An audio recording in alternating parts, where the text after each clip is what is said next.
Well, hello everybody. Welcome back to Friday, and with me, Chantelle, your hostess with the mostest awesome guests and viewers. I say it all the time. Welcome to all the wenches with wrenches. So good to see you all here, everybody. And of course, we have with us again tonight our favorite Italian, Mr. Leo Zagami. And we're going to be talking about his new book.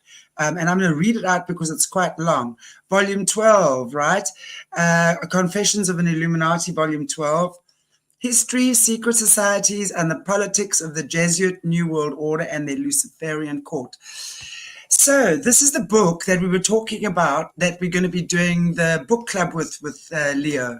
So that's going to be happening towards the last 2 weeks of March. May, gosh. May. I thought we were in March. Oh my goodness.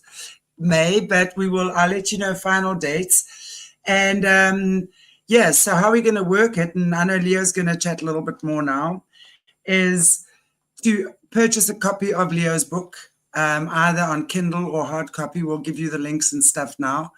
And then to read the book, and then we'll have a book club with Leo sometime towards the end of May. And then we will, he'll answer any questions. We'll do it live. So he will be there. You can do it there. He will be there live to answer your questions. So I think that'll be pretty cool.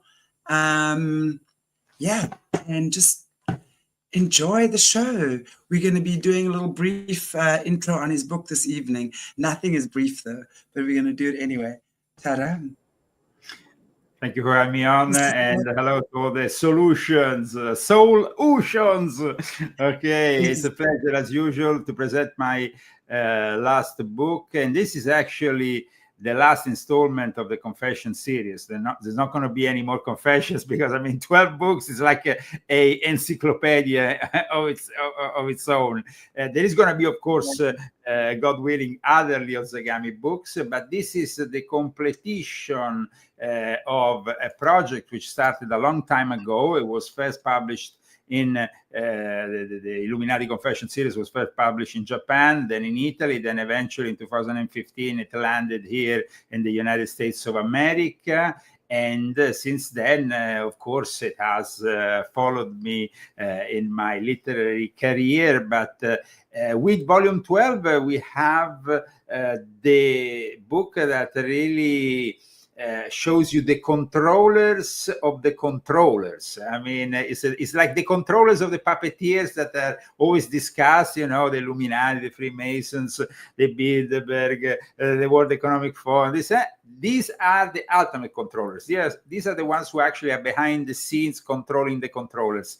And of course, we had the recent death of Pope Francis, which of course kept me working a little bit extra on the book until the last minute, because I wanted to get all the information necessary. I also contextualize the book in a way, and it really shows you information that I don't think anybody will even imagine, like, for example, who paid for the burial of Pope Francis, which is in itself a mystery deserving of some attention. The P2 Lodge and Silvio Berlusconi, the late Silvio Berlusconi. We have information regarding the whole history and tradition of the Jesuits, how they work as the Vatican intelligence for almost 500 years since their foundation, how they have been collaborating and working in the Far East with China, Japan, India,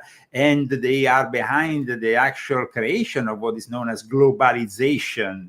And so this book is very important, very relevant. It has also a whole chapter to explain how Pope Francis, the late Pope Francis, rigged his conclave that is now going to elect a new pope, and rewrote papal history. So this is a very timely book. I wanted to actually have the Pope Francis alive for the publishing of this book, because I thought after this book he will faint and never to be seen again. But unfortunately, kind of misunderstood.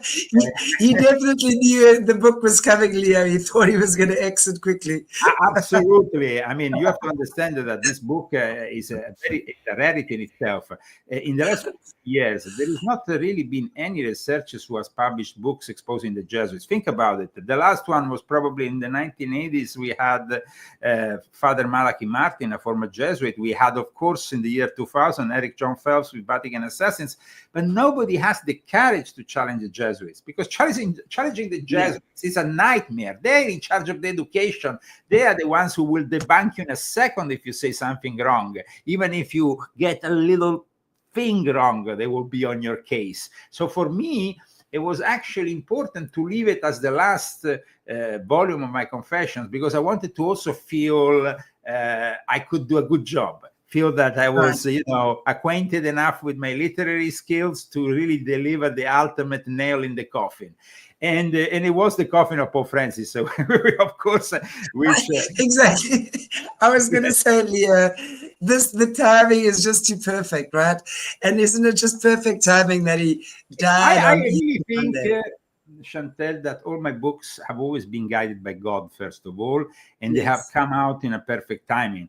Let's imagine, for example, when I was inspired to do volume 10, and I kind of got the push with what happened on the 7th of October, which of course was the dramatic events we saw in Israel that led to the war in Gaza, but also volume 9, volume 7 and 6, part of the Cyber Satan trilogy, which in itself also is very much connected with the work of the Jesuits of Pope Francis, but it's also connected with, as you know, the development of the AI from extraterrestrial, extra-dimensional beings that in some way have.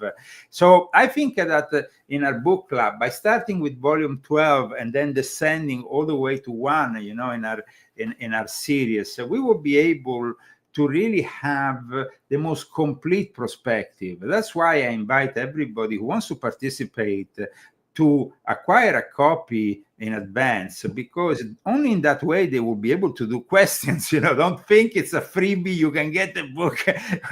Apart from the fact that to actually summarize in an hour or so a book which is this big is impossible, and so you will eventually just skim through the various subjects. Is not, but instead, if you have read the book and you are capable of actually asking Leo Zagami directly, what is it about this? What is it about that?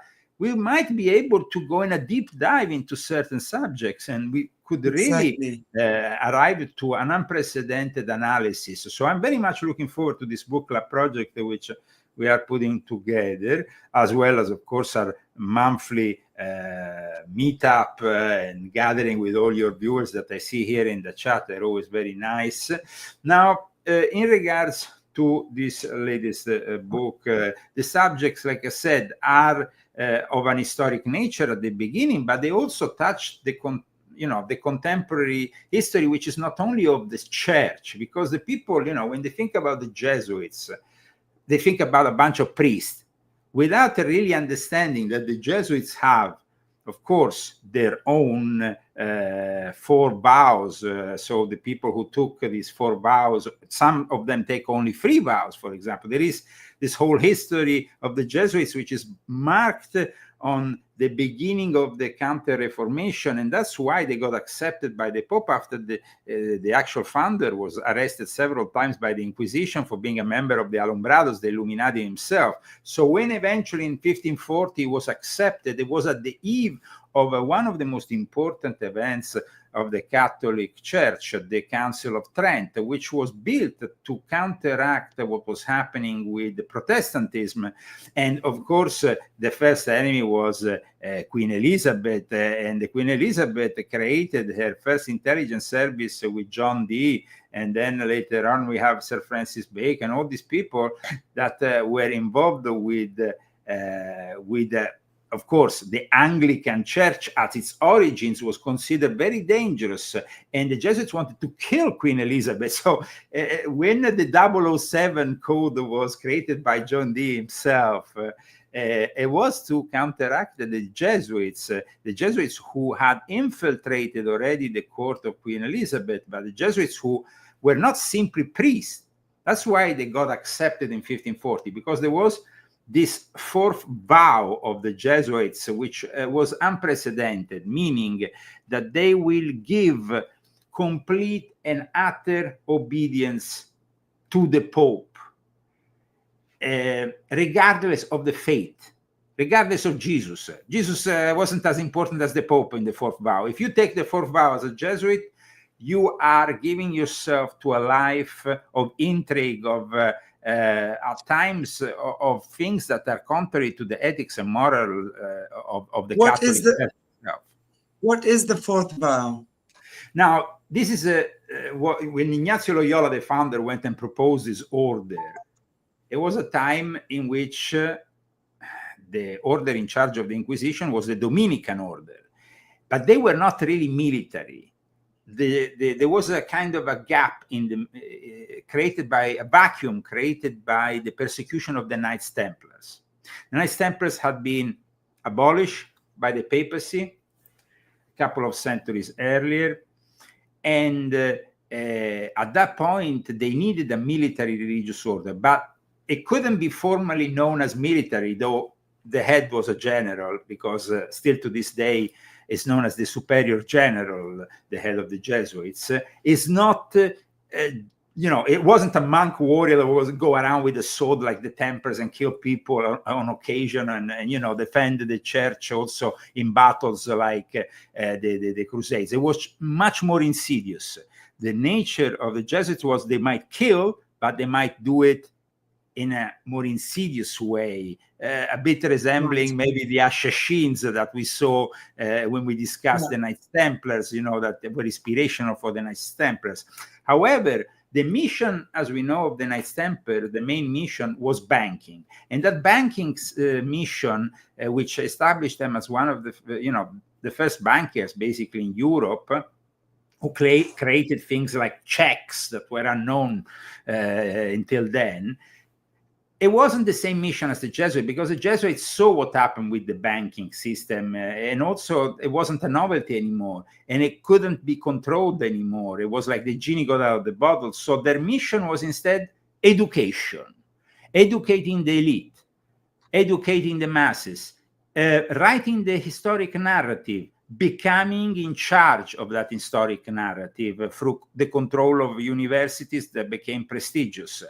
And they were inspired, of course, by the Knights Templars, and for that reason, they actually followed the Knights Templar history, and they decided to found their first college in the city of Messina in Sicily, which was an important Templar town where my family comes from. My father was born there, and my family actually was involved also with the first college of the Jesuits, as I say in my book.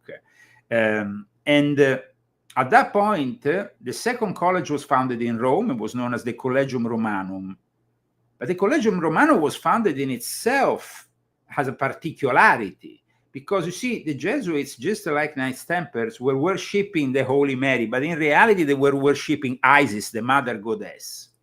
Right. So they decided to build their Collegium Romano on the relics of the biggest temple of Isis in ancient Rome. And at that point, their first mission wasn't really, of course, to preach the gospel around the world. They didn't care about that. The first mission was given by Ignazio Loyola to his associates. There were other 6 associates. In total, in 1534, in Paris, on Montmartre, they founded the Jesuits before being accepted by the Pope then in 1540. In the University of Paris, that is the original nucleus of the Jesuits was formed. But remember, up until the acceptance by the Pope, they were always falling into trouble with the Inquisition. So they were Then at one point, the Pope understood that these people could actually serve the purpose because they were knowledgeable with the occult. They could actually infiltrate and they could counteract the Reformation. They were much more insidious than the Dominicans. And so they ended up in in the end, they actually took over the Inquisition. Right. So that was quite a paradox, from being persecuted to taking over the Inquisition. It happened. Yeah. Isn't that interesting that we always see that a lot, though, Leo? You see the victim become the villain. Like, really, from being the persecuted ones, you now become the persecutor. That happens a lot. I mean, that's just interesting human psychology, actually. It happens here in Africa, too. When you look at the way that Africa was colonized, especially in Belgium, the DRC, the Congo, Leopold was known to be one of the most prolific colonizers. But yet when he left, the guys who took over, the African people, African government, treated their own people 10 times worse than what the colonizers treated them.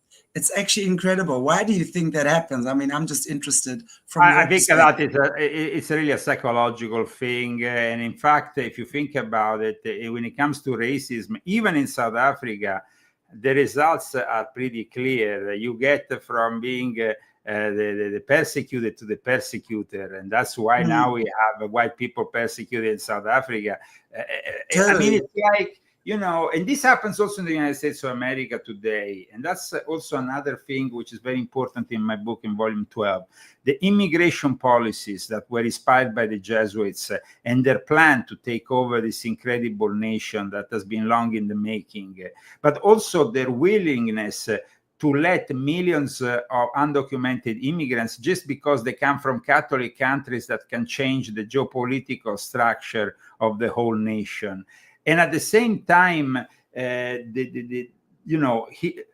letting the descendants of black slaves start demanding money for what their ancestors of the white man did. And I mean, just reparations is BS. But the Jesuits actually started this process themselves. They were slave owners. And so the first thing that they did before supporting this whole project of reparations, which would send bankrupt the whole of America if it was ever implemented, was to actually say, oh, we're very sorry for what we did. And then they're very sorry. We're very sorry, but you never gave any money, all your sorries. And anyway, the Jesuits have been involved right at the start of the United States of America. And my new book describes how, because that was the period in which they were suppressed. The actual Jesuit Father Superior was arrested and put in Castel Sant'Angelo, which is the famous place where all the people who was arrested by the Inquisition were put. And at that point, he had a pope that in reality was kind of wanting to get the Jesuits back in their place. Remember, the Jesuits from 1773, but let's say from 1760, 61 onwards in various countries, France, Portugal, Spain, they started to be expelled. They started to be feared as dangerous because they saw that this is not a religious order. This is something more sinister at work. And so until the later on, when they were eventually let back into the Vatican, they were actually living under the protection of the Russian Orthodox empress, which is kind of a paradox, but the Russians understood the nature of the Jesuits. So they simply said, okay, we make a deal. You nominate a general of the Jesuits who is Russian, and we let you.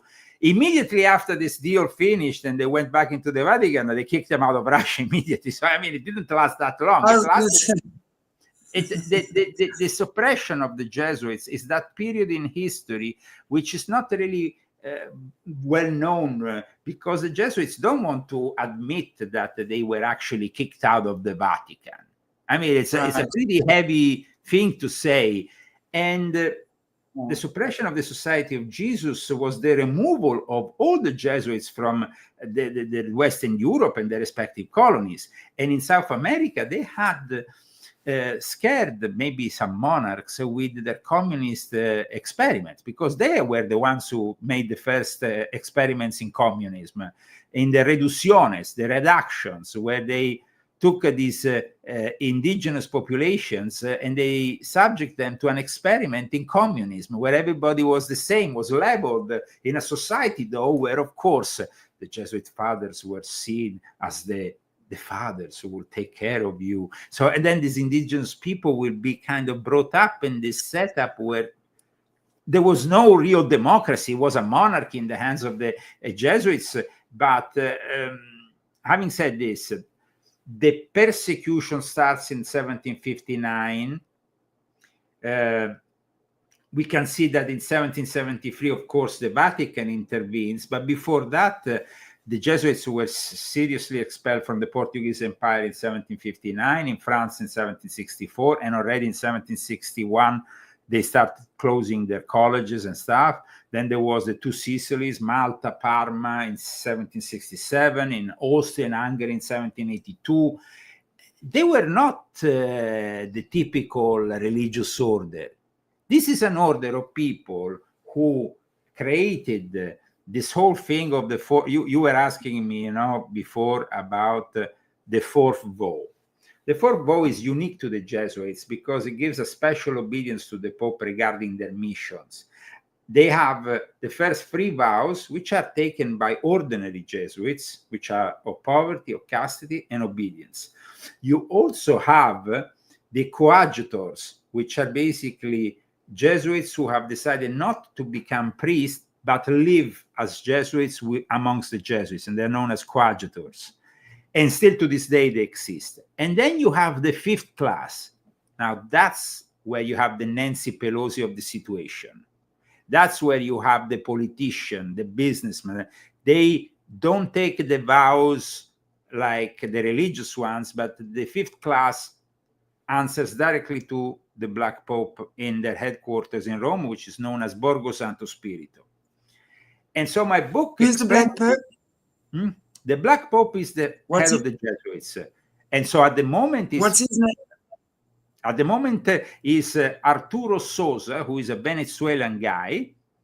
But in my book, I explain how the real revolutionary Black Pope that changed the course of the Jesuits in the last 50 years, 60 years, was Padre Pedro Arupe, a Spaniard, who used to say, a Jesuit Spaniard, a Spaniard founded the Jesuits, I might even destroy them.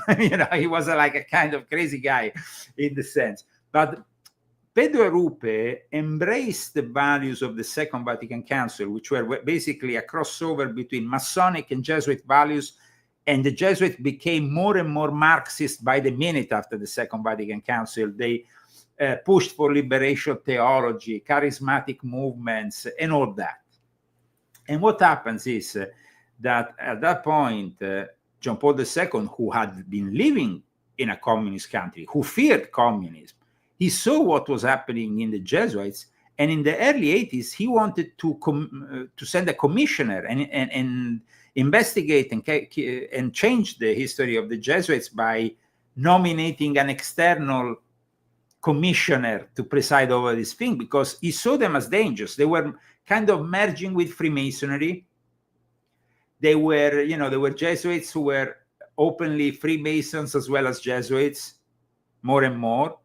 It was becoming a problem, but it was becoming also something that the Jesuit Pope loved very much, because he always wanted to control Freemasonry, and he actually always managed to control Freemasonry from the very origins. Now, you see, in this book, I explain how the Jesuits were behind the foundations, for example, of the ancient and accepted Scottish Rite, how the Jesuits influenced the Illuminati, and now I spoke only a couple of days ago after I published my book. Immediately I was contacted by one, I don't want to say the name because he's one of the most known Masonic historians, who told me, well, Leo, I actually sent a guy to the Vatican archives who is confirming that what you're saying is true. There was a lodge in the 1730s full of Jesuits, clergy, that was known as the Lodge of St. Edward. And they were behind the foundation of the first degrees that became eventually the high degrees of the ancient and accepted Scottish Rite. So they confirmed this to me. And I mean, I don't want to say the name, but I say it's one of the most eminent historians and one of the few people who has access to all the Masonic archives on the planet. And he was there confirming me that and said, don't you think it's funny? And I said, well, funny. I mean, both the church as well as Freemason is going to get a big shock if this news starts to come out. And so I'm very glad that God has guided me through making this book, which is also the fruit of my experience. You see, when I was talking to my mother the other day, you have to understand that the lion family has been involved, and this I show also in the book. Historically, we had one of the first Knights Templars to arrive in Scotland, heading those Templars who were kicked out of the Templars, and then merging together with the Sinclairs. So the Lion family and the Sinclairs constitute the base for the heirdom of Kilwinning, which is considered the mother lodge of Freemasonry in the world. In fact, one of the first Freemasons of the Grand Lodge of England was a Lion family member of my family. So the actual way that things are moving, I showed during the whole course the responsibility that I felt karmically. And when I arrive at the end of the book, I don't want to spoil it because otherwise, spoiler alert, I don't want to spoil it because it's very important what happens at the end of the book. I revealed that the teacher of Pope Francis was actually a member of my family. And he was a Lion family member from Chile. When he went to study there, the master of novices and then the head of the province for Chile was both two brothers who are Lion family members of my family. And so I felt this responsibility because, of course, it's written even in their, I mean, if you don't believe me and the people be like, Zagami is making this up. Well, guys, I'm not making this up. You can simply go on the actual Wikipedia, for example, of this specific guy called Carlos Aldunate Lion. And remember, my grandfather was born in Chile, and he was his cousin. And Carlos Aldunate Lion, if you go on the Wikipedia, it says he was the teacher of Pope Francis, his inspiration. So you see, when you have such a responsibility as I have, to have had people like Carlos Aldunate Lion, and who died only recently in 2018. Then the year after, also his brother, who was another important Jesuit, Jose Aldunate Lion, who was the head of the Jesuits for Chile. We are talking about very important, I think, I mean, of course, he fought against Pinochet, maximum respect for that. He was even awarded the national prize. I'm talking about Jose, not Carlos. But Carlos was an exorcist. He was also a guy who promoted the Catholic charismatic. He was a little bit of a leftist. That's the problem here. And so I felt myself a responsibility.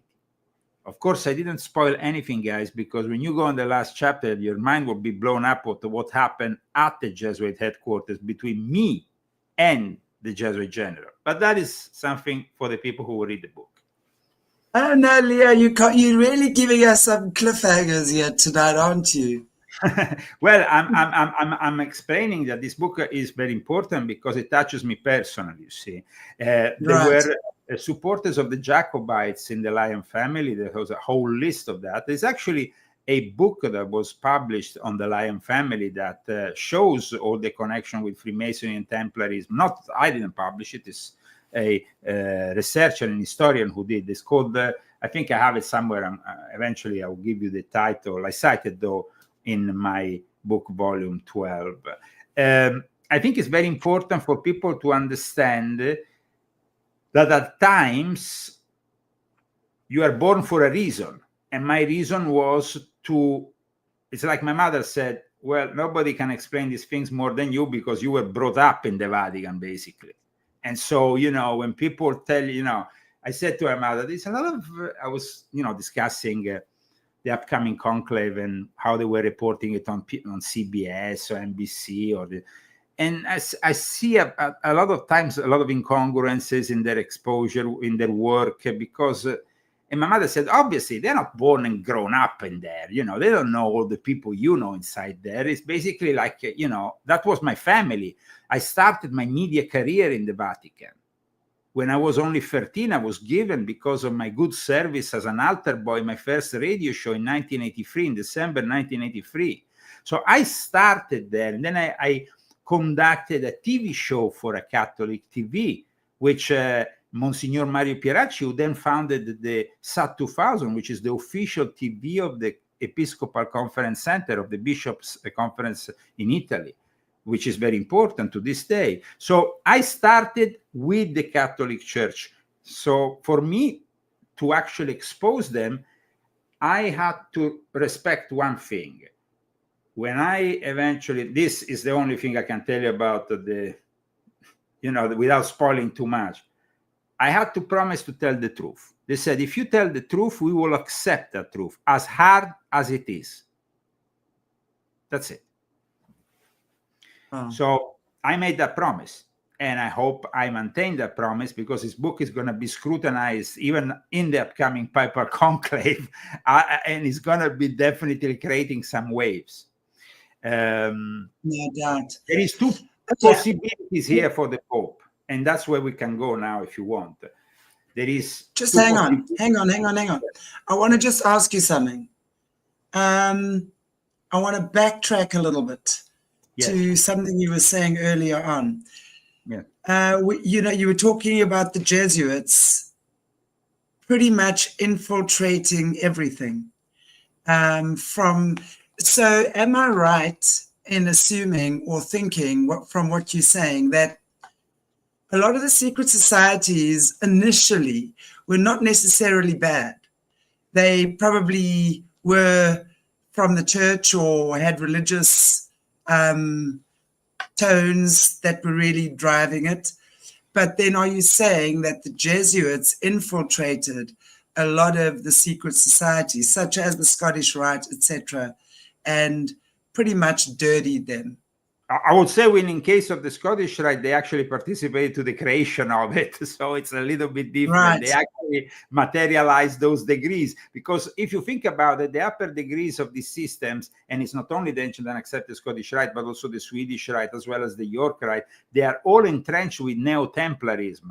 And Neo-Templarism was something that the Jesuits were kind of reproposing in a way so they could get their grip on Freemasonry by bringing them back to the church in another way. A little bit like when the Jesuits infiltrated the Rosicrucianism. Rosicrucianism was born in a Protestant setup, and it was fiercely anti-papal, and they published these manifestos, which are very well known, the Rosicrucian manifestos. And then the Jesuits said, wow, this is an opportunity. The Rosicrucians are kind of bringing back that lost spirituality, which the Protestants are losing by giving up a lot of the worship that you have in the Catholic faith, So let's infiltrate the Rosicrucianism. And that was actually done in a very clever way by Athanasius Kircher, who was this Jesuit professor, who is also responsible, because you have to understand there is a big connection also between Jesuits and astronomy. Their first college, the Collegium Romanum, which I said was built upon the relics of the biggest temple of Isis, was also the biggest astronomic center for centuries. And then the mission the Jesuits gave, the Ignacio Loyola immediately gave to his other 6 disciples was, you go to Japan, you go to Tibet, you go to India, you go to China. It wasn't you go to, I don't know, Germany. They already were all over. They could get to Germany. Of course, they did that. Ignacio Loyola sent to Germany a very powerful contingent, and they built right in Ingolstadt, where the Order of the Illuminati will be eventually founded by disciples of the Jesuits, by people who had studied with the Jesuits. That was the University of Ingolstadt, which saw Adam Weishaupt, the founder of the Illuminati, becoming professor of canon law. When the Jesuits were suppressed, they needed a professor of canon law, and he intervened. However, the initial and the public image of the Illuminati was to be very much anti-Jesuit. These are enemies, the enemies of enlightenment. It was BS. In reality, Adolf Knig, who was the left-right man of the guy who co-wrote some of the rituals also of the Illuminati with Bishop. When he came out of it after 3 years, he accused Bishop of being a Jesuit agent and of leading astray his followers. So the whole age of enlightenment that might seem so distant from the church, the age of reason, they are abandoning all the superstition of the Catholic Church. In reality, it was very much connected to the Jesuits, which in the meantime have gone to China, and they took a lot of inspiration for the age of enlightenment from China. I explain in my book, for example, how the first translation, The Art of War of Sun Tzu, was done by Father Amiot, a Jesuit, who brought it to Europe and then was given to Napoleon. So you see, the actual Jesuits were capable of going to China. Did they spread the gospel there? Well, not really. They couldn't care less about the gospel. They want to They wanted to become advisors to the emperor. The emperor saw what they were about and said, why don't you convince the Vatican to embrace Confucius? And it took 6 popes until one pope said, no, we don't want Confucius in the Vatican. We're not going to accept this mixed rite with Confucius. But there was also this attempt by the Jesuits to bring Confucius in the worship of the Vatican. So imagine that. What happens with the possibility of the first Chinese-Filipino pope? Because now we have 2 possibilities here. We have either an African pope, which will be, Africa is the biggest continent in the sense that is where Catholicism is spreading faster than in any other continent. So for the Catholic Church, Africa is very important at the moment, but it's also very important for China. At the same time, we have also the possibility of the first Asian pope, Luis Antonio Tagle, who is a Filipino Chinese who has always supported the Vatican-China deal, which I talk about in my book because that's a product of the Jesuits, and is a product of immense compromise. It doesn't have. Hang on. What do you mean? What do you mean? I mean, when you're talking about the Vatican-China deal, what are we talking about here? For those who don't know it, in the fall of 2018, the Vatican, after years of working behind the scenes, thanks to defrocked and disgraced pedophile Cardinal McCarrick, who eventually, who actually was very much acquainted with the Chinese church. They gave him disposal all the seminaries so he could have sex with all the young seminarians and rape them left, right, and center. Because in any case, there was the Catholic Patriotic Church. You have to understand, China has a long history of Catholicism. So when Mao Zedong arrived in 1949 and then eventually to win the Civil War and establish the Chinese Communist Party as the leading party in China, there were a lot of Chinese who were Catholic, and they found themselves persecuted because, like other Christians, Mao Zedong was kicking them out. He was even kicking out the Jesuits at one point, but not all of them. At one point, there were some of them who started to compromise. And in 1957, they created the Chinese Catholic Patriotic Church, which kind of like, you're creating the Chinese patriot, and you start nominating bishops. I don't know. I mean, that is really far out stuff. I mean, nominating bishops. I mean, imagine Mao Zedong created an organization to nominate bishops. And all this came together because the Chinese Catholics were communists, but they still wanted to be Catholics, but they couldn't be Catholics with Rome, so they had to invent their own Catholic Church. Out of thin air, they started to nominate themselves bishops, thanks to Mao Zedong. And in 1957, this whole thing started. Of course, the Vatican was like, this is heresy. This is heresy, but then this heresy kind of gathered momentum, And in the end, with John Paul II, we start having the first acceptance of some of the patriotic bishops.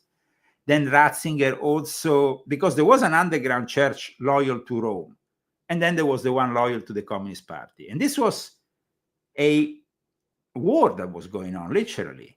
So in 2018, thanks to a Jesuit pope, the first Jesuit pope, who started to receive billions from China, they came to an agreement. Pope Francis will accept the bishops nominated by the Communist Party.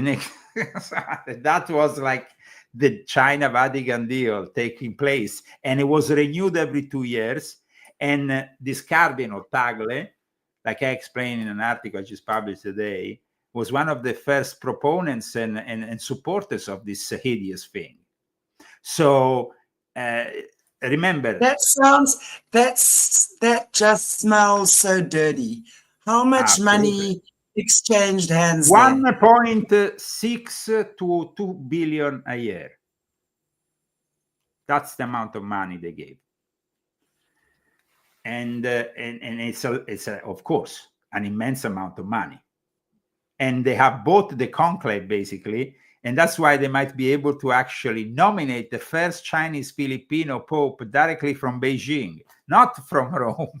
Rome will, of course, do the whole show. It's going to last a couple of days. The Pope is going to be nominated probably in 1 week from now, on the 9th of May 9th or the 10th.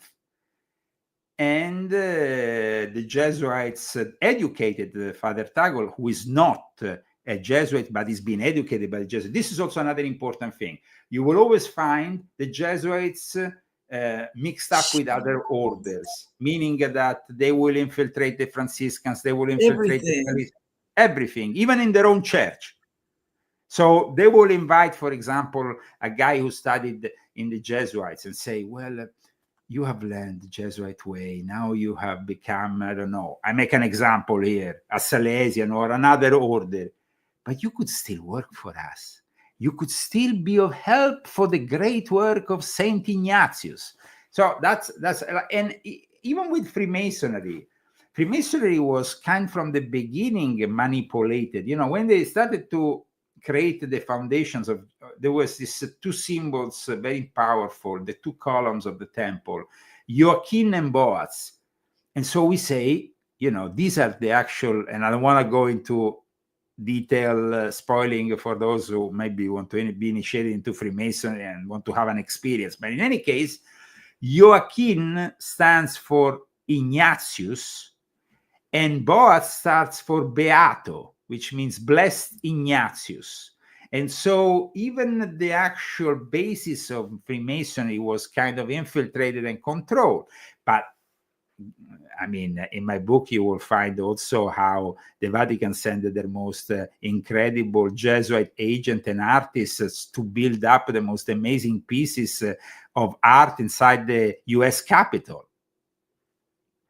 How in how the father, among the father founders, there was the Carroll family who was also former Jesuits, was one of the bishop, and the brother became one of the founding fathers, and the cousin also, and they sold the land on which is built the Capitol Hill in Washington, which was known, the whole, Maryland was known as Rome. The affluent of the river there was known as the Tiber. It's all a cover-up. The symbols that you see in the Congress, the two big fasci litori, that is a fascist symbol. You have them there in Congress. Guys, that is a symbol from ancient Rome. I mean, the worship of ancient Rome, of Isis, of Cybele. In my book, I explain why the Pope decided to be buried in the Basilica di Santa Maria Maggiore. It's not the first time I talk about this church. In fact, the people who know my books know very well Volume 3. And in Volume 3, I explained how, and I make photos of the funeral of the last Grand Master of the Neo-Templars, which I participated in 2012, in that church. And there is me next to bishops and stuff in that book. But Santa Maria Maggiore was built on the relics of Cybele, which was the other mother goddess with Isis in ancient Rome. It's not because, he had a particular... And then, the Salus Romani, the actual Holy Mary there, was made in copies and brought to China immediately by Matteo Ricci. So it's connected with China also, that church, from the very start. Yes, but that's what I'm saying. This is not just China taking over the world in the last 10 or 15 years. This has been part of the whole plan. I mean, I'm sitting here and as you're speaking, I can kind of see what's been going on. This has been part of the plan since forever, that this would go the way it is. I mean, if you look behind the scenes, Leo, and we see the guys that are really controlling the world think and about this for a moment. This is about the power of Rome. The actual worship in that church where Pope Francis wanted to be buried is representing the power of ancient Rome. So this is a specific choice, because the Jesuits, from that point where they are, you see, this is, I show you, this is the image of St. Peter's Square. If you go on the left of this, there is a road that brings you directly to the headquarters of the Jesuits, Borgo Santo Spirito. And from that road, you could actually see Santa Marta, which is the hotel where the Pope decided to stay rather than the Vatican rooms, and is the place where the conclave members are closed for a number of days and where they can't come out. It was like the choice of Pope Francis was because he was a Jesuit and he wanted to be close to Borgo Santo Spirito. He wanted to just be down the road from his headquarters. It wasn't because he was being, Francis wants to be modest. He wants to be like all of us. So he decided to stay in the Hotel Santa Marta, which is a very modest apartment, and all this bullshit. Instead, it was all calculated. And now they had some problems for the conclave. They are actually working night and day because Pope Francis occupied a lot of the rooms with his collaborators, and the space for the actual cardinal electors is very, some people will have to squash themselves in a little tiny room, or maybe it's becoming a little bit complicated. In any way, people who say, now we will have a different pope, we will have this kind of pope, those people don't know mathematics. Pope Francis nominated 80% of the conclave. What do you think was going to be the result? What kind of mathematics do you have in your head? Oh, yeah, we will hope it will be a great pope. Yes, decided by who? By Pope Francis? Pope Francis was the most hypocrite, dangerous guy in the face of earth. People, such a good guy. He wasn't a good guy. He was a guy who took advantage of people, and who in the 70s, when he was head of the Jesuits, because after Chile, he went back to Argentina, he became Father Provincial of the Jesuits, and then he got initiated into the P2 Lodge of Freemasonry, who took control of the civic military junta in Argentina, the dictatorship, which got thousands of people to disappear, the desaparecidos. There were 2 Jesuits who were actually kidnapped by his Freemason friends, and he did nothing to protect them. For 5 months, they were blindfolded and kept on an island. And for that reason, even the Black Pope of back then, the Father Superior of the Jesuits, had kicked Bergoglio out of his position. And for a number of years, he actually became bishop and all the rest, thanks to Freemasonry, not thanks to the Jesuits.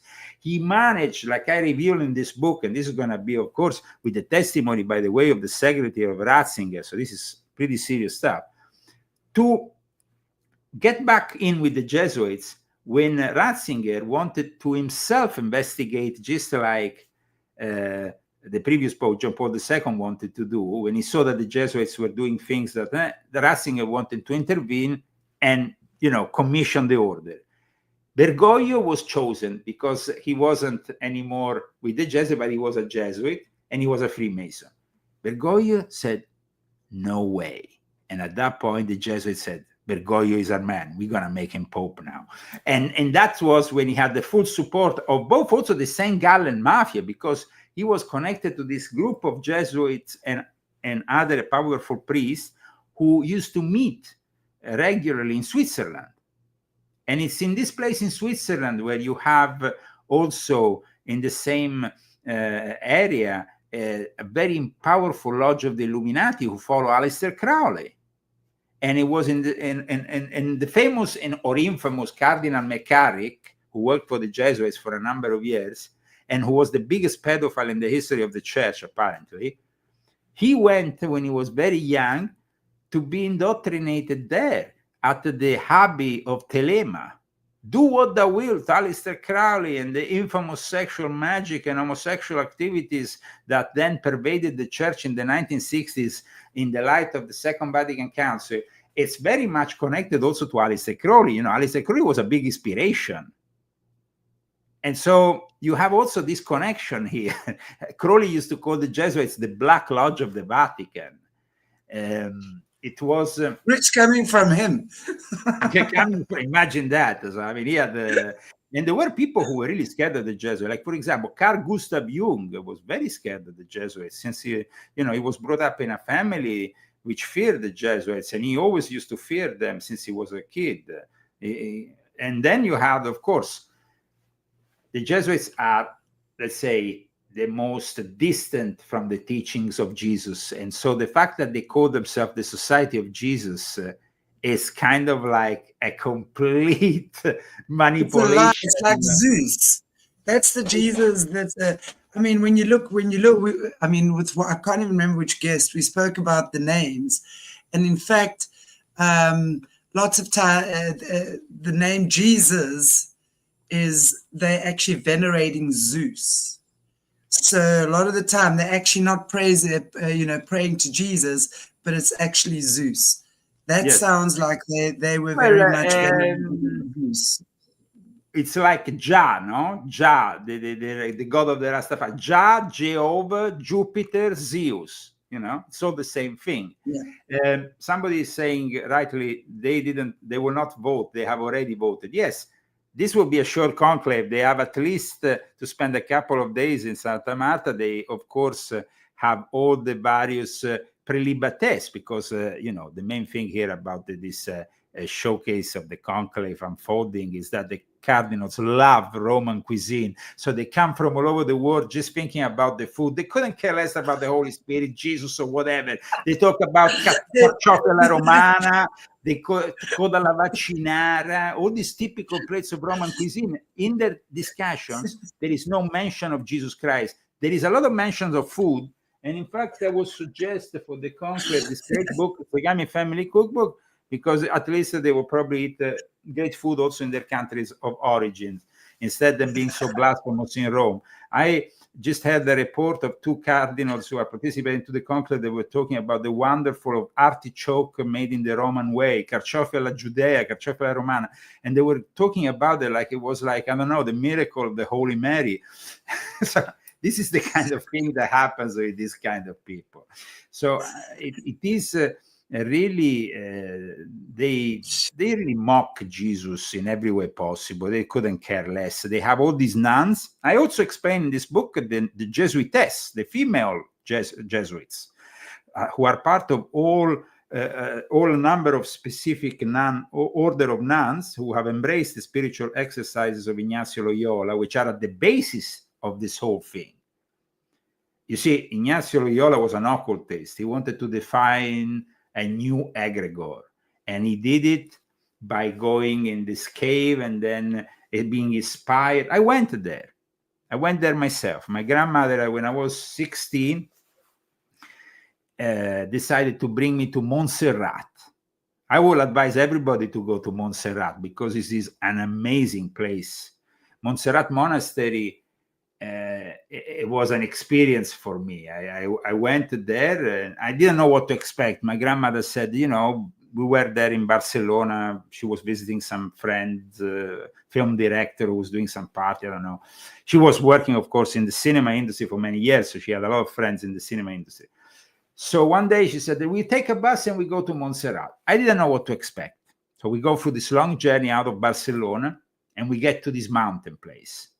And it was amazing. It was literally amazing. To this kind of big hill, rocks, this Montserrat monastery. It was something that I still cherish because it was an experience, of course. And it was in the cave of Saint Ignacio. It was there in Montserrat that he was inspired, because there is there the worship of the Black Mary, of Isis, basically. And the Black Mary, is that what they call her? The Black Mary? Yeah, often when you see in the Catholic Church the theme of the Black Mary, that is always hiding a previous worship of Isis. Wow. So it's an incredible place. It's in Catalonia. He remained there for 11 months. He basically went to this Benedictine monastery of Santa Maria de Montserrat in March of 1522. He stood before the Black Madonna, aka Isis, basically, known to the Catholics as Our Lady of Montserrat. He confessed his sin. He casted off his fine clothes. He, of course, wanted to also get off his back the Inquisition, which was keeping, always a close tag on him because he was known for having hypnotized young ladies and done all kinds of things. And at that point, on his way back from Montserrat, he stopped in a place called Manresa, the capital of the Bages County, located always there in around that place. I went also there. And Manresa now has a population of around 78,000, and it's next to this cave where he went. And in this cave, he started to write his spiritual exercises, which are very powerful and have nothing to do with Christianity and a lot to do with opening your chakras and your mantra to create a new egregor that then, everybody who serves the Jesuits, even if they are in the laicity, even if they're not priests, or even if they're nuns and they embrace the Jesuit order as their guidance, they have to practice these spiritual exercises. For example, we had in Italy a former Prime Minister, Renzi, who every summer used to go to practice the spiritual exercises with his spiritual father in Sardinia. But that's why in my book I explain how these exercises, which are very complicated and have been followed by the Jesuits and their followers for all this time, there is several dangers in the use of because it's a man-made system for spiritual growth and development that can actually, the primary dangers is that the imagination of the participant believes that the Lord is speaking to him in a subjective form behind the pages of scripture. I mean, it could literally blow your mind reciting these things and following their instructions. You become enslaved by their egregor, basically. And yeah, for sure. And the let's say that the devotion that they demand, and it's I guess it's very troublesome. I will leave it to the people who will read my book to understand what the spiritual exercises are all about, because of course I wrote extensively to explain to the common folk what they are all about. That's why I think that the Jesuits will not be very pleased with me unveiling all the secrets. But what can you do? Listen, we pleased with you, and that's all that matters. I just have just two questions that I've highlighted here, just to ask you. The first one came earlier from Janice. Were the SMA fathers Jesuits? No, in the sense that what she intends for SMA, what order she intends for SMA, because the Jesuits have, of course, always influenced the Society of African Missions. They have always been very close to the Society of African Missions. And for that reason, if there is another chance, I mean, the only other chance that we have at the upcoming conclave of another pope is either the Chinese Filipino or is an African. The Jesuits have always been at the tip of the spear of the missions. Every missionary that had something relevant about an African leader, all the African leaders, where do you think go to school, Chantelle? Yeah, all over. They don't go to school in Africa. They get sent all over. Okay. Yeah. In my book, I explain how the Jesuits, either you go to school at the Jesuits, like places like Fordham, Georgetown, or either you go to school in Switzerland. Yeah. McCarrick was brought up in what is known as the Davos for kindergarten Davos, because everybody who comes out of that school when they're a child becomes a leader, and they don't divulge the people who are there. So I mean, there will be a lot of discovering in my book to understand how this elite I like is. it. The SMA fathers, I would say that definitely are connected to the Jesuits, and they are actually a religious society which has a connection, which is, I mean, it was founded by somebody who was himself linked to the Jesuits. A guy called Melchior de Braillon Bresilac, and if you go and study in the history of this prelate, you will find that he had more than a connection with the Jesuit order, of course. So there is not really any order in the Catholic Church that doesn't have a link to the Jesuits. You know, you can't. I mean, people would say, okay, but you have the traditionalists, you have the sedevacantists, you have the people who followed Marcel Lefebvre, and so they are different. They are doing the Latin Mass, they're doing this, they're doing that. Believe me, guys, if they still exist in this earthly, dimension, and they have not been eliminated, wiped out of the face of the earth, in some way they have been put under their spell and control. Yep, absolutely. That's part of that education, right, Leo? And the whole women's... That is the great thing of when the founder. It's interesting because this one of your viewers who made that question about the SMA. Melchior refers to the Jesuits in his souvenirs over 90 times. That means he worshipped them. Of course, people would say, oh, well, but he was a missionary. He did good things. He fought, I don't know, the India caste system, or he went to Africa and he did so much good for the African societies. Whatever. If you want to, you're free to believe in Father Christmas. You're free to believe in anything that is fictional. But remember the truth. The truth is that overall, nowadays the Jesuits don't control only Catholicism. They control Baptism, Methodist, evangelists of all sorts. They have in 500 years of when the project started in 1540, and the Pope said in Tivoli, in this castle where, by the way, I challenge the Jesuits egregore. This is something I also write about in my book. I wrote originally about, also I cited this in volume 3, but I write extensively about it also in volume 12. There is a place. That place is a castle in the city of Tivoli, where Ignazio Loyola was received by the Pope, and he was sanctioned with, you can now, that's where the order was founded. I went to the exact same place, brought an Orthodox priest, went with a bunch of Freemasons who wanted to be Christian Freemasons, and I reawakened the strict temple observance that had been infiltrated by the Jesuits, because I wanted to challenge their egregore. Well, it didn't end up very well for me, because that happened in 2016, and by 2019 I had to flee Italy.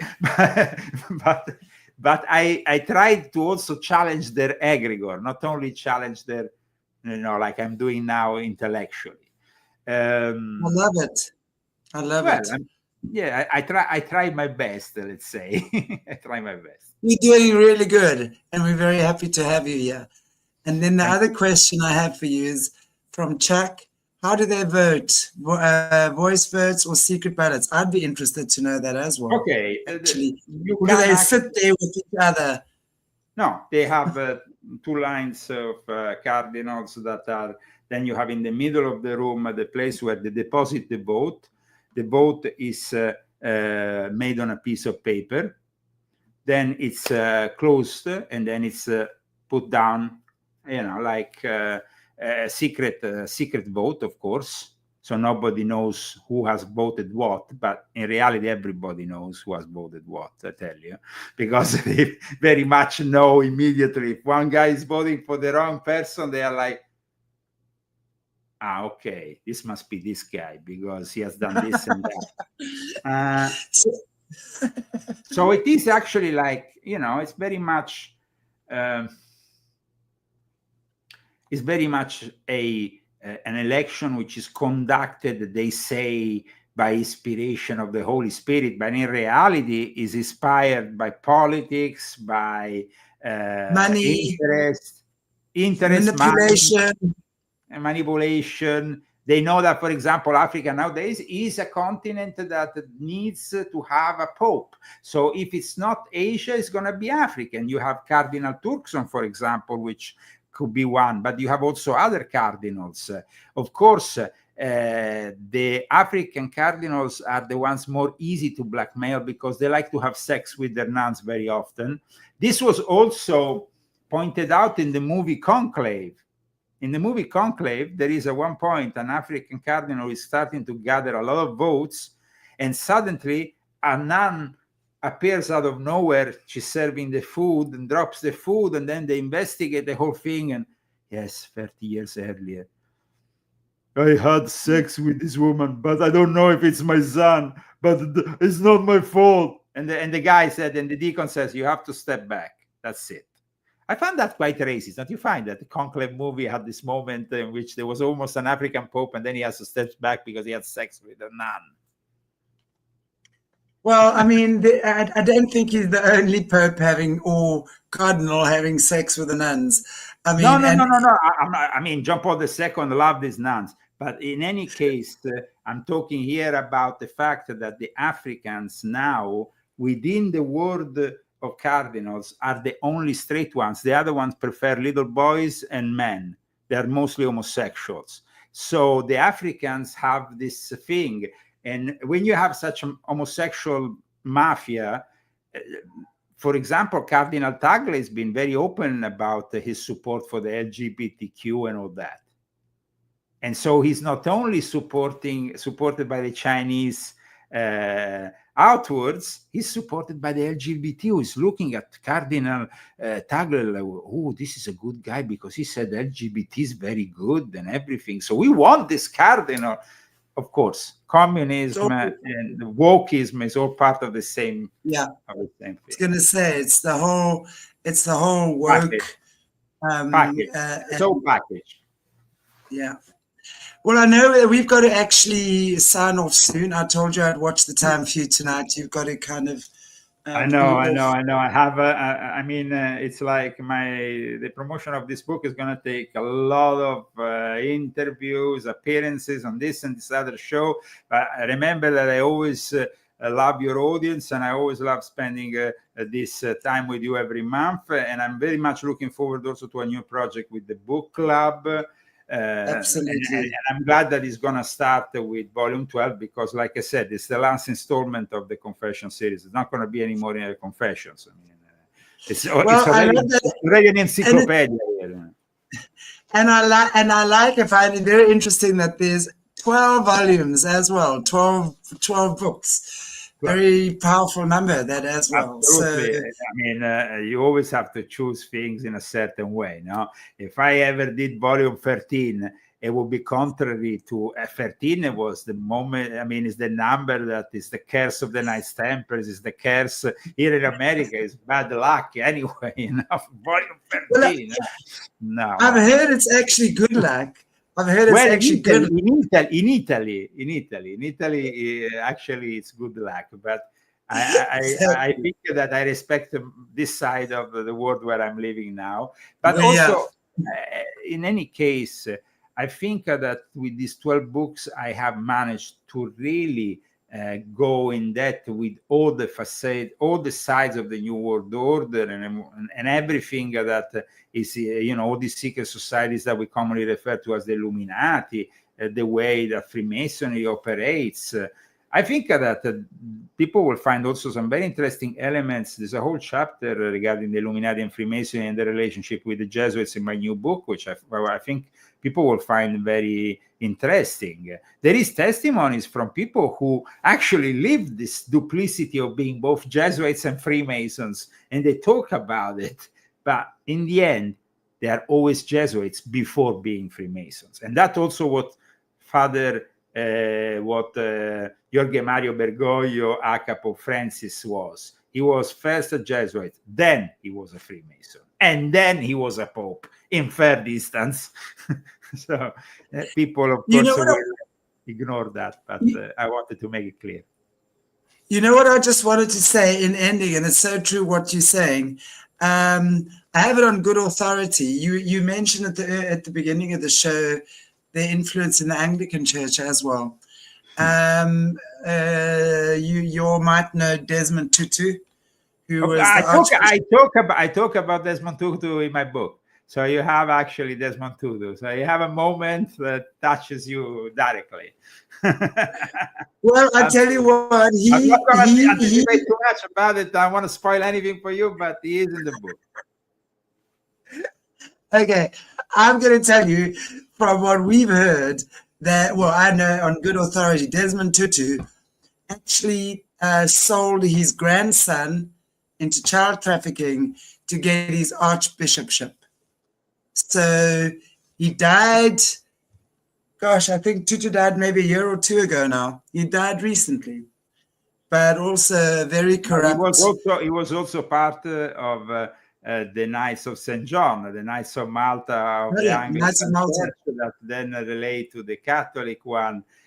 He was a guy who was, of course, corrupted because South Africa would not be in the present state if it wasn't for the errors committed by Desmond Tutu.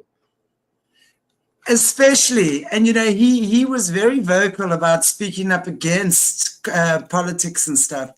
But then you see behind the scenes, I mean, more political than him. I mean, he was the guy in charge after, you know, when the whole thing came together, he was the one in charge. I mean, he wasn't Nelson Mandela, but after Nelson Mandela, he was the most influential leader. So it's thanks to him that we have certain disparities in today's African society, because he didn't really do the things he was supposed to do in that moment.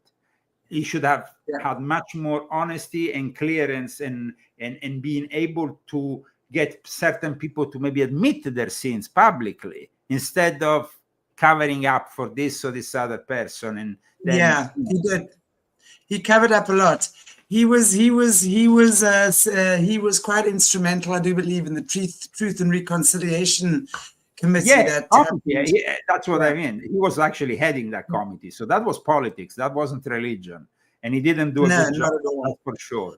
So that's definitely something that ended up in my book, and there is more. So I mean, but I'm glad that you brought that up, because of course it touches you personally, and it's also an important subject which I touched within this new book of mine. And thank you so much to all of you.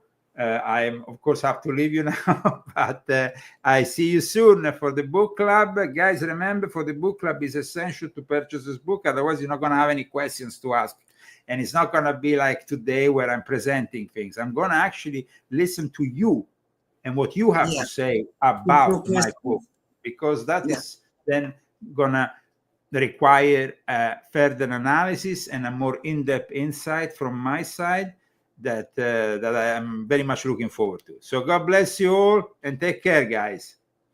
Thank you, Leo. We'll see you soon. Bye. Cheers, guys. Cheers, Leo. Okay, well, I'm still here. Mr. Busy Italian has shuffled right off. That was a great show. Wow. I thoroughly enjoyed that information. And the Chinese, man, why didn't I think about that earlier? And it's so obvious, you know, when we have these guys on the show and we hear these things, it's so freaking obvious, right? That they've all been in cahoots since the day dot. Anyway, I feel like I've got 27 layers of clothing on. I feel like a puffer fish. I feel like I picked up 10 kilograms just looking at myself, but it's cold here. Okay. Anyway, okay, guys. So I'm going to also love and leave you. And thank you so much. Thank you so much for joining me. But here's something I actually want to do. And I am going to give it over to, I'm going to sponsor, Aquarius Rising Africa is going to sponsor 3 copies of Leo Zagami's Kindle book. So I'll sponsor 3 people a copy. But then I'm going to say, I can't choose. So I'm going to give it over to the wenches with wrenches. Let me see. Janice Gilmore, you get to choose someone. If you yourself would like the copy of Leo's book, then I will give that to you. But if you would like to donate or not donate, if you would like to, what do you call it? Nominate someone, you can do that. Jojo Awaken, you'd be another one. And Joanne, you'd be the other. So you guys either get to have a copy of Leo Zagami's book, the latest book on Kindle, sponsored by Ara. I'm not giving you a hard copy because I can't get one here. I can only get Kindle here. So then I'm going to say Janice, Joanne, and Jojo. All the J's. I didn't even think about it like that. So Janice, Joanne, and Jojo, you can either email me. All 3 of you lovelies have got my email number and my email address. You can either nominate yourself or you can nominate someone else, a viewer, anyone in the chat who you feel would join the book club, and then we would join the book club. And guys, please get yourselves a copy of Leo's book. I think this is going to be so cool. I'm going to let you know. I'm just going to have a chat with him as to exactly when. It'll probably be, we'll keep having him. He comes on the first Friday of the month. So I will have him on a Monday or a Tuesday night, or same time, night for me. I'll decide once a month again where we do book club. So we'll do a month of volume 12, a month of volume 11, blah, blah, blah. So we probably have him on for a year, once a month, doing all his books with us. I think that is absolutely fantastic. So, yeah, well, Joanne, you nominate someone. You nominate someone who you would like to give the gift to. You can nominate someone, and you all can. All right, Janice, Joanne, and Jojo. Then, what else? Okay, remember, tomorrow's Saturday, right? Is it Saturday tomorrow? Yes, it is. Brock from Nasara 17. I'm really looking forward to actually chatting with him. We're going to be talking about the dams and all of that stuff that's going on. The dam tunnels, deep underground military bases. And then Jerry Marzinski at 6 o'clock tomorrow night. And in fact, he's got someone else. He just messaged me now, joining. He won't be on his own. He'll got someone else joining who's done exorcisms and stuff. So he's going to talk to us about exorcisms. So Zandy, I'm giving you a copy of that book. Thank you. And I'm doing that because, so there'll be 4, including you, Suzandy, because of the beautiful gift you gave to this channel at the beginning of the year. So won't you please I must just find out how to send these things to you from Kindle. Okay, so please just send me your email addresses, and then I'm sending you a copy of Leo's book. And then, of course, Monday night, guess who's coming on? Gary Wayne. I have Gary Wayne on Monday night.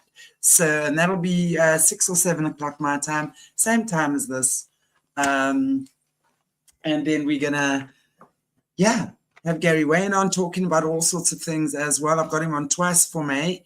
So, yes, that's it. Okay, yay, girl in a guy. I'm so happy you got that. Okay, and I'm going to be so excited because to see you guys in the book club. Okay, I've been speaking a lot now. I think everyone is tired of my yapping. It's Friday. I'm going to make an Irish coffee now. And I'm having a drink, an Irish coffee with my friend in Namibia on Zoom. Thank God for Zoom. Right? Thank God for Zoom. I get to hang out with you guys and have dates on Friday nights, yeah, and afterwards on Zoom as well. Isn't that awesome? Okay, guys.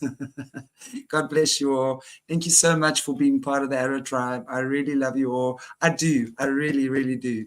And thank you for supporting and joining this tribe. God bless you all. And I'll see you tomorrow. Don't be good. No, we're not good. We're not good.